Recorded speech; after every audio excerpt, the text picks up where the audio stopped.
Hello and welcome to Front Row Cinema Club. I watched a film this weekend and I just have to talk about it. That film was Zigeunerweisen. Zigeunerweisen. I don't speak German and that's a very difficult word for me to say, but apparently it means gypsy ways or gypsy airs. I've been calling it Ziggy for convenience, to be honest. Zigeunerweisen is a Japanese film from 1980 by Seijun Suzuki, and in Japanese it's pronounced... Let me get a Japanese speaker to say that. Read this, please. Zigeunerweisen. Is that difficult to say? A little bit. See, they butcher it even worse than I do. The title comes from an 1878 musical piece written by Spanish composer Pablo de Sarasate, based on Hungarian folk music. You can see this is all very cosmopolitan and international. Anyway, all language issues aside, this film is brilliant and you should watch it, and luckily for you, it's available with subtitles on YouTube. I'll put a link up. Warning, I'll be going into major spoilers in this video, so continue at your own risk from this point on. Let's get started. Oh, but first, like, subscribe, share, all that jazz. Okay. Ziggy, as I'm going to call it because this is my video and who will stop me, is set during the Taisho era, a period which lasted from the 30th of July 1912 to the 25th of December 1926. It's a really interesting time in Japan's history, and you could say it's their equivalent to the Jazz Age or the Belle Epoque, a rather glamorous time where Japanese culture shifted massively. As in 1920s Berlin, city society and modern thinking blossomed before the next era would bring in increased nationalism and militarisation that would lead to the Second World War.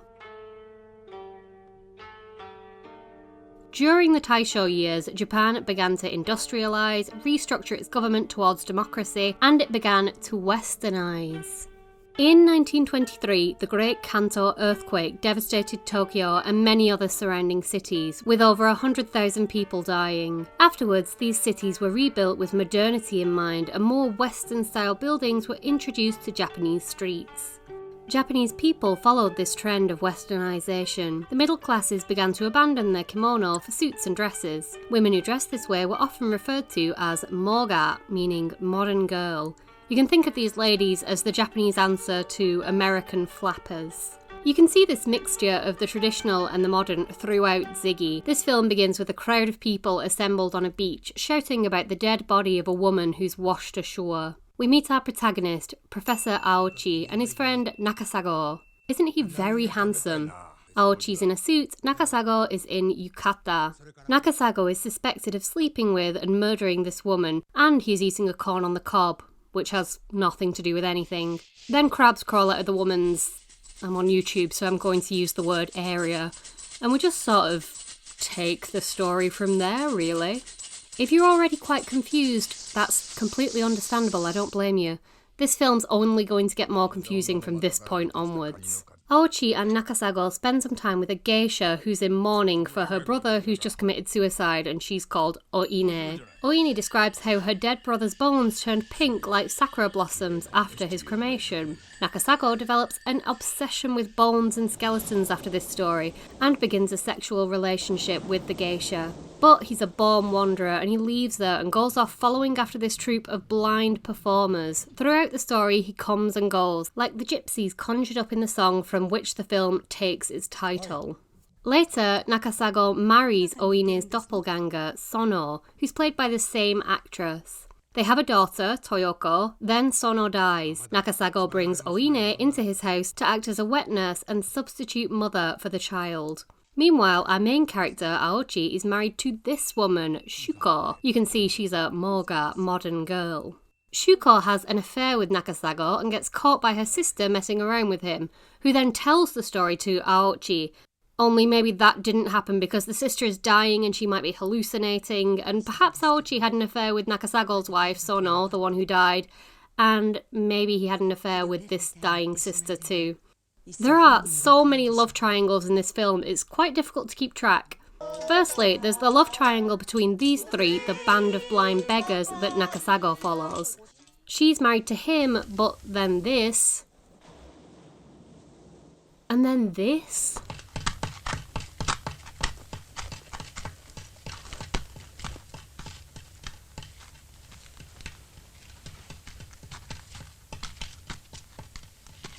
Then there's Oine the geisha and Aochi and Nakasago. She clearly prefers him, but ends up with him. Then Nakasago and his two main squeezes, the geisha and his wife. Then Shuko, Aochi and Nakasago.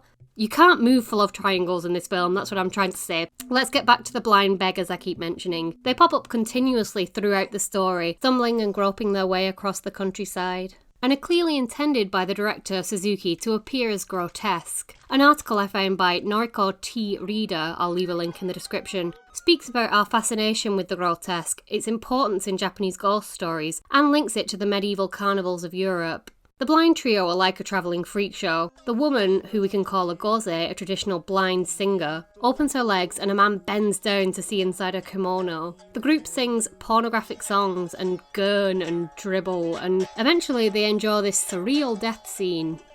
It all feels a bit like pantomime.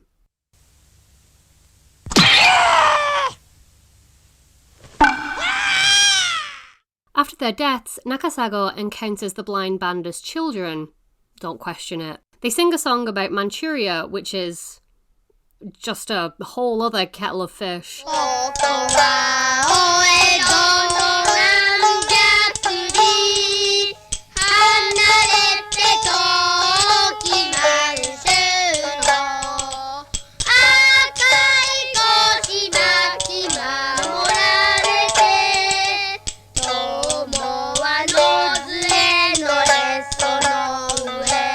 You can't talk about one thing in this film without 5 other topics springing out from it. So Manchuria is an area in the northeast of China, and between 1932 and 1945, the Japanese invaded and called it Manchukuo. I'm not going to go into all that here because this isn't a history video, but some very horrific things went down in China during Japan's occupation. Again, it feels as though by having the children sing this song about Manchuria, Suzuki is deliberately bringing forth the grotesque and the uncomfortable, and foreshadowing the ambitions of Imperial Japan. Side note, on the topic of China and Japan, I'm going to take a minute to recommend another film here, 1987's The Last Emperor. It tells the story of, as you might have guessed, the last emperor of China, who was used as a puppet ruler in Manchuria by the Japanese. Excellent film. Back to Ziggy. Let's pick the plot back up again. So, to recap before that massive diversion, Nakasago had married, then his wife Sono had died, and then he brought the geisha Oine into his home to look after his daughter, Toyoko. But then, oh no, Nakasago dies and he leaves Oine and Toyoko behind. Except does he leave them behind? Because maybe they're dead as well. It's not very clear.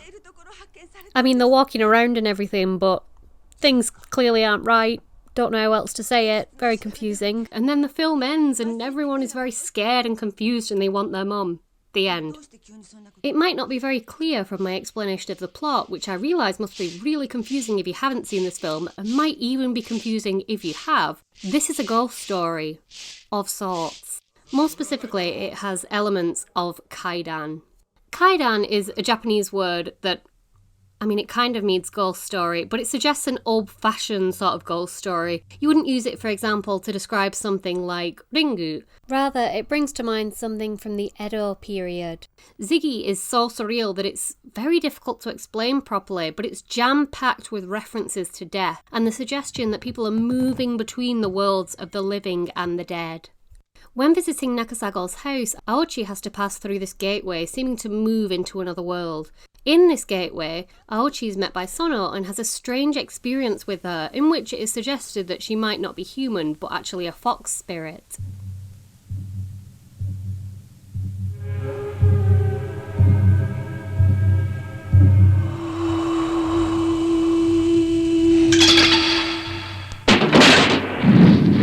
Around an hour in, Nakasago is shown standing on the corpses of various women as he asks for Aochi's skeleton if he were to die first. The image suggests that Nakasago really did kill the woman that we saw washed up on the beach before with the crabs coming out of her hoo-ha, and has perhaps killed many others during his travels.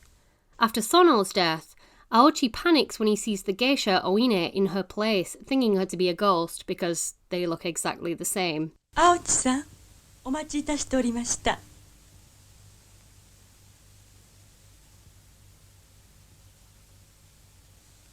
濃いねだよ。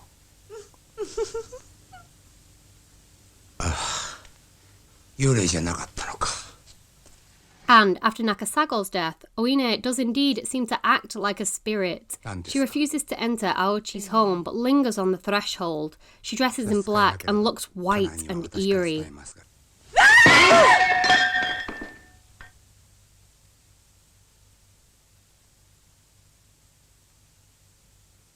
When Aochi visits her in Nakasago's home, he asks her where the daughter Toyoko is, and Oine realises that the child has gone. She becomes hysterical. Then she is suddenly calmed and says that Toyoko is at school. This clearly isn't true, and the film strongly suggests that the child has died. It makes me wonder if Oine, in her grief, committed suicide and killed Toyoko. It's unclear, and that's purely conjecture on my part. It's very open to interpretation. This final section of the film is so gloomy and shadowed and takes place largely indoors at night. Finally, at the very end, Toyoko, the child, appears and attempts to lure Aochi seemingly into the land of spirits. お父さんは元気よ。おじさんこそ生きてるって勘違いしてるんだわ。さあ、約束だからお骨をちょうだい。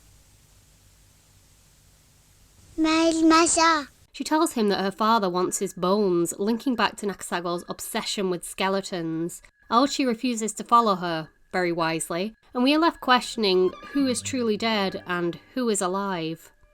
Everything in, I'm going to try to say the title properly, Zigeunerweisen, is subtle. The narrative moves between a surreal dream world and reality constantly so that you never quite know what's going on. It's about as far from a conventional horror film as you can get, while still belonging vaguely to that genre. It's nostalgic, it's strange, it's beautiful, and you should watch it. It's definitely a film that needs to be experienced. I could probably watch it 10 more times and still not fully understand it. Thank you so much for joining me today. Please like, subscribe, share. It all really helps a small channel like mine. Check out my other videos too. They're all about, you know, film stuff. I'm a big fan of Japanese cinema. What's your favourite Japanese film? Let me know in the comments and see you again soon. Bye bye.